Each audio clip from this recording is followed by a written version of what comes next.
9 mai 2008, expérience 9, le PET névrose.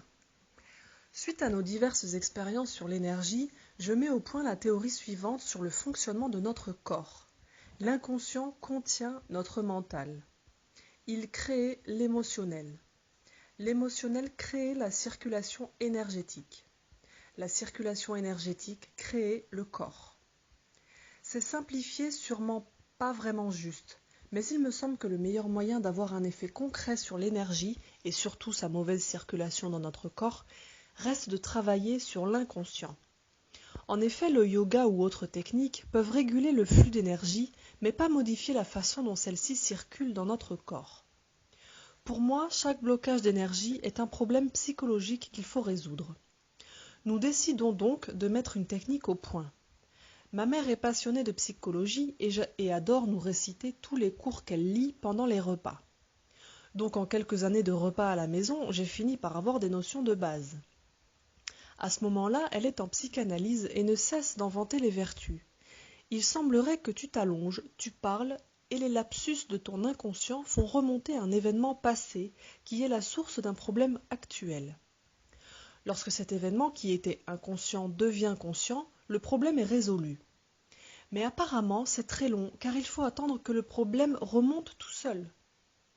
Et si nous faisions remonter le problème directement, en obligeant la personne à le regarder en face?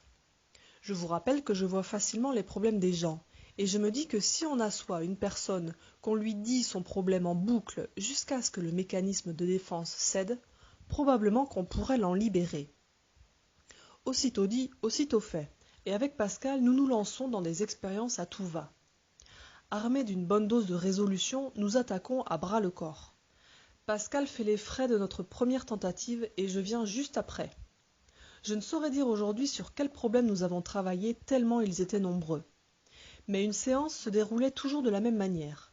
Le sujet sur lequel on travaille s'assoit et l'autre le fait parler pour noter les endroits où son discours devient incohérent, ou bien où il s'énerve, ou encore se met à pleurer.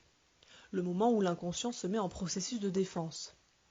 Une fois ce point trouvé, on répète la chose en boucle jusqu'à ce qu'il la comprenne, ce qui est très long. Mais au bout d'un moment, la résistance cède. On lui fait alors écrire sur un bout de papier et il doit se le relire tous les jours. Et ça fonctionne. En plus, on ne peut pas se tromper, car lorsqu'on a bien trouvé la cause du problème, la personne est incapable de s'en rappeler sans faire un gros effort pendant plusieurs jours. Mais lorsque c'est fait, une montagne semble s'enlever des épaules. Malheureusement, il y a plusieurs problèmes.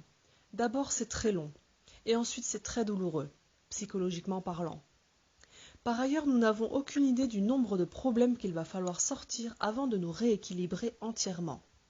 Mais peu importe, nous nous y mettons à fond comme d'habitude, et très vite, ce procédé devient routinier. Un jour, à la même époque, je passe par hasard devant la boutique d'une voyante. Après tout, nous n'en sommes plus à une expérience près. Alors pourquoi ne pas essayer ? Cette décision va changer notre vie.